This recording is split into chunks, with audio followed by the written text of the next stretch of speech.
Good morning बच्चों। 8th class हम लोग विज्ञान विषय में पाठ 4 पढ़ रहे थे और टेक्निकल मिस्टेक की वजह से ये जो वीडियो था वो आपको कल मिलना था, लेकिन कल नहीं बन पाया, आपको मिल नहीं पाया, इसीलिए इसकी PDF आपने रीड की होगी। आज चलिए समझते हैं इसको कि जो आपका पाठ 4 है साइंस या विज्ञान विषय में, पाठ 4 था आपका पदार्थ, धातु और अधातु।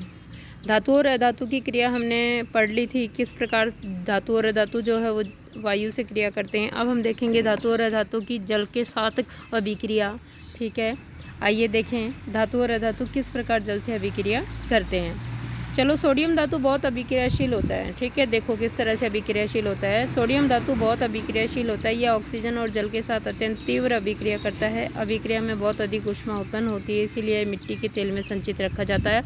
और यहाँ से बच्चों आपका प्रश्न बनता है वेरी इंपॉर्टेंट कि बताइए वह कौन सा धातु है जिसको जल में हम लोग डुबो के नहीं रख सकते, या फिर हम लोग मिट्टी के तेल में संचित रखते हैं, या फिर अन्य तरीके से क्वेश्चन बनता है कि बताओ सोडियम धातु को जो है वो मिट्टी के तेल में डुबोकर क्यों रखा जाता है। तो मिट्टी के तेल में डुबोकर रखने का कारण है बच्चों कि सोडियम धातु इतना अभिक्रियाशील है, यदि डायरेक्टली वो जल या फिर हवा के संपर्क में आएगा तो इतनी ऊष्मा निकलती है अभिक्रिया से कि वो जलने लगता है, आग पकड़ लेता है और हानि होने की संभावना है।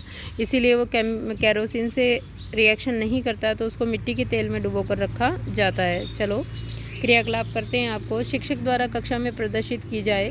प्रदर्शन के समय विशिष्ट सावधानी रखी जाए कि सोडियम धातु के टुकड़े का आकार लगभग गेहूं के दाने के बराबर हो। ठीक है ना, गेहूं के दाने के बराबर, यानी बहुत छोटा सोडियम का टुकड़ा लेना है आपको। इसे चिमटी द्वारा पकड़ना चाहिए, है ना, हाथ से नहीं पकड़ना है इसको।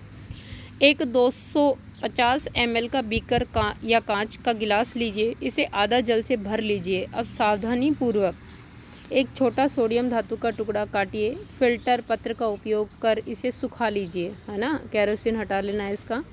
और फिर रुई के छोटे टुकड़े में लपेट लीजिए। रुई में लिपटे सोडियम के टुकड़े को बीकर में डाल दीजिए और सावधानी पूर्वक परीक्षण लीजिए कि क्या होता है इसका। परीक्षण लेते समय बीकर से दूर रहें। जब अभिक्रिया बंद हो जाए बीकर को छूइए। आप क्या अनुभव करते हैं? क्या बीकर गर्म हो गया? विलयन का लाल और नीले लिटमस पत्रों से परीक्षण करिए। विलयन की अम्लीय प्रकृति है या क्षारीय प्रकृति है। लिटमस पत्र प्रयोग आपको बताया था। तो देखिए आप किस तरह से ये प्रज्वलित हो रहा है, सोडियम की जल से अभिक्रिया हुई तो। ठीक है, आपको मैंने बता दिया कि सोडियम जब डायरेक्टली हवा और जल के संपर्क में आता है तो जल उठता है, इतनी ऊष्मा निकलती है इसकी अभिक्रिया में। ऊष्माक्षेपी अभिक्रिया है, ऊष्माक्षेपी है, इसीलिए ऊष्मा निकलती है तो बीकर गर्म हो जाता है, छूने पर गर्म लगता है आपको। आपने देखा कि सोडियम जल के साथ तीव्र अभिक्रिया करता है। कुछ अन्य धातु ऐसा नहीं करते हैं। सोडियम करता है लेकिन कुछ अन्य धातु ऐसा नहीं करते हैं। उदाहरण के लिए आयरन जल से धीमी अभिक्रिया करता है। सामान्यतः धातु जल से अभिक्रिया नहीं करते, यद्यपि वे वायु से बहुत सक्रिय हो सकते हैं। मतलब क्या हुआ कि धातु जो हैं वो जल से बहुत धीमी अभिक्रिया करते हैं या तो नहीं करते, लेकिन वो वायु से काफ़ी सक्रिय हो सकते हैं। इस प्रकार के अधातुओं को सामान्यतः अधातु जल से अभिक्रिया नहीं करते, धातु तो करते हैं। धातु के बारे में तो मैंने आपको बताया कि धातु तो किस तरह, सोडियम अगर जल या हवा के संपर्क में आए तो प्रज्वलित हो जाता है, यानी आग पकड़ लेता है। तो ये बात है अधातु की। सामान्यतः अधातु जो है वो जल से अभिक्रिया नहीं करते, यद्यपि वे बहुत सक्रिय हो सकते हैं वायु के साथ। ठीक है, यानी अधातु जो है वो जल से अभिक्रिया नहीं करेंगे, लेकिन वायु की उपस्थिति में वो क्रियाशील हो सकते हैं। इस प्रकार के अधातुओं को जल में रखा जाता है, यानी जो वायु से सक्रिय होंगे वो किस में रखे जाएंगे? जल में डुबोकर रखे जाते हैं। उदाहरण के लिए फास्फोरस एक बहुत सक्रिय धातु है। ये देखिए फिर से एक अपवाद है आपके हर जगह। तो फास्फोरस है वो एक बहुत सक्रिय धातु है। वायु में खुला रखने पर यह आग पकड़ लेता है। फास्फोरस को यदि वायु में खुला रख दोगे तो आग पकड़ लेगा, लेकिन चूंकि यह अधातु है और जल से अभिक्रिया नहीं करता है, इसीलिए इसको अगर जल में डुबो के रखा जाए तो इस तरह की हानि होने से बचा जा सकता है। फास्फोरस से वायुमंडलीय ऑक्सीजन का संपर्क न हो, इसीलिए उसे जल में डुबो कर रखा जाता है। तो यहीं से आपके जो क्वेश्चन हैं वो बन रहे हैं कि क्यों फास्फोरस को जल में डुबो कर रखा जाता है, या क्यों केरोसिन में डुबो के रखा जाता है, किसको? सोडियम को। ठीक है, अब अम्लों से अभिक्रिया किस प्रकार करते हैं धातु और क्या बनाते हैं, देखो आइए देखें धातु और अधातु अम्लों के साथ किस प्रकार व्यवहार करते हैं। क्रियाकलाप 4.6 करते हैं। देखो सावधानी, परख नली के मुंह को अपने चेहरे से दूर रखिए। परख नली पकड़ने के लिए परख नली होल्डर का उपयोग कीजिए। एक तरह का स्टैंड होता है जिसके पीछे काठ का लगा होता है हत्था, उसको परख नली स्टैंड कहते हैं। उससे परख नली को आपको पकड़ना है, क्योंकि ये जो रासायनिक अभिक्रियाएं हैं बच्चों, और इसमें किसी में ऊष्मा निकलती है तो किसी में आग भी पकड़ी जा सकती है। इसीलिए आपको ये सावधानी रखने के लिए कहा गया है कि हमेशा जब आप केमिस्ट्री लैब या रासायनिक अभिक्रियाएँ कर रहे हैं या कराकर देख रहे हैं पदार्थों को, तो उस दौरान जो है वो दूर रहें। ठीक है, आप इन रिएक्शन से दूर रहें। सारणी 4.5 में सूचीबद्ध धातुओं और अधातुओं के नमूने पृथक परख नलियों में लीजिए और उन्हें A, B, C, D, E और F से चिन्हित कीजिए। देखिए कौन कौन से नमूने लेने हैं हमको। इसमें देखो सबसे पहले जो है A में क्या लेना है आपको, मैग्नीशियम रिबन, 2 में एल्युमिनियम की पन्नी, 3 में आयरन छीलन, आयरन छीलन मतलब लोहे का बुरादा, लोहे की छीलन।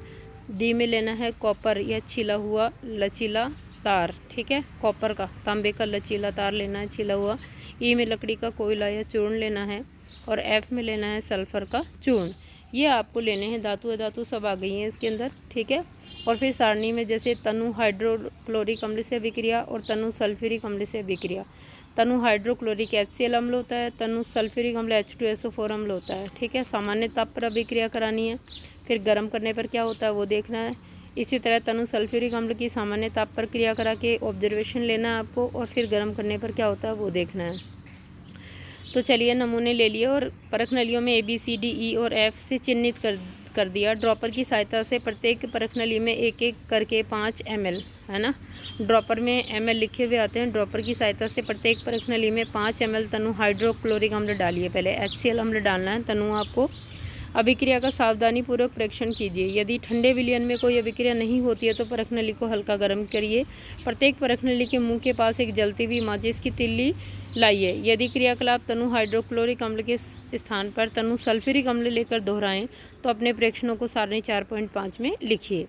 क्या धातु और अधातु अम्लों से भिन्न प्रकार से अभिक्रिया करते हैं? परख नली के मुंह के पास जलती हुई माचिस की तिल्ली लाने पर कुछ में पॉप यानी पट पट की ध्वनि क्यों उत्पन्न हुई, है ना, पॉप की ध्वनि क्यों उत्पन्न हुई? आपने पाया होगा कि अधातु सामान्यतः अम्लों से अभिक्रिया नहीं करते, यानी अधातु जो है वो अम्लों से अभिक्रिया नहीं करते परंतु धातु अम्लों से अभिक्रिया करते हैं और हाइड्रोजन गैस उत्पन्न करते हैं। इसीलिए हम लोग जब माचिस की तिल्ली लेके जाते हैं वहाँ पर तो पॉप की ध्वनि आती है, ठीक है, ध्वनि के साथ जलती है, गैस उत्पन्न करते हैं जो पॉप की ध्वनि के साथ जलती है। तो पॉप की ध्वनि के साथ माचिस की तिल्ली का जलना ये दर्शाता है कि जो अभिक्रिया हो रही है उसके अंदर हाइड्रोजन गैस निकली है।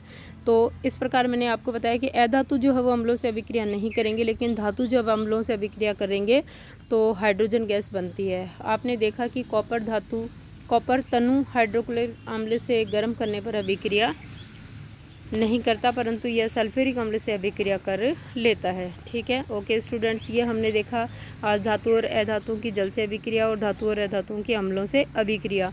तो दोनों ही रिएक्शन आपको कॉपी में करनी है। ये HW है आज आपका कि धातु जो है, धातु और अधातु जल से किस प्रकार क्रिया करते हैं, ठीक है, और धातु और अधातु जो है वो अम्ल से किस प्रकार अभिक्रिया करते हैं, और धातुओं की अम्ल से अभिक्रिया होने पर कौन सी गैस निर्मित होती है। ये प्रश्न में पूछा जाता है कि बताइए एक सब्सटेंस है ये, जिसमें अम्ल दे देंगे आपको कि ये पदार्थ ये है, इससे यदि किसी धातु को अभिक्रिया कराई जाए तो क्या बनेगा या कौन सी गैस बनेगी।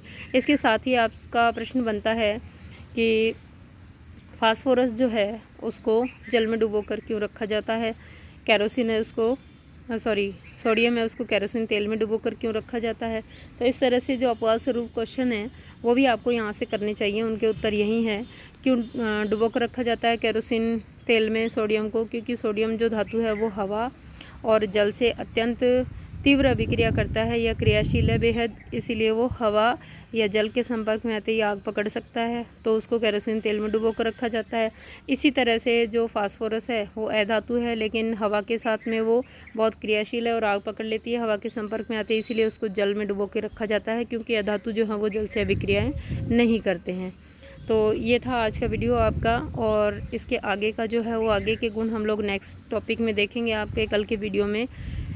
तो यहाँ से आपको खूब सारा होमवर्क आज मिल गया है, अच्छे अच्छे प्रश्न मिले हैं आपको करने के लिए। सारणी को भी आपको फिल करना है। ये जो सारणी मैंने आपको दी है इसको आपको फिल करना है कि मैग्नीशियम में सामान्य ताप पर क्या क्रिया हुई, गर्म करने पर कैसे हुई, क्योंकि मैंने आपको बताया ना यहाँ पर कि कौन सा जो है वो गर्म करने पर कर लेता है। कॉपर करता है ना गर्म करने पर, सल्फ्यूरिक अम्ल से कर लेता है, लेकिन HCl से नहीं करता है। तो इस तरह से आपको ये भरनी है सारणी।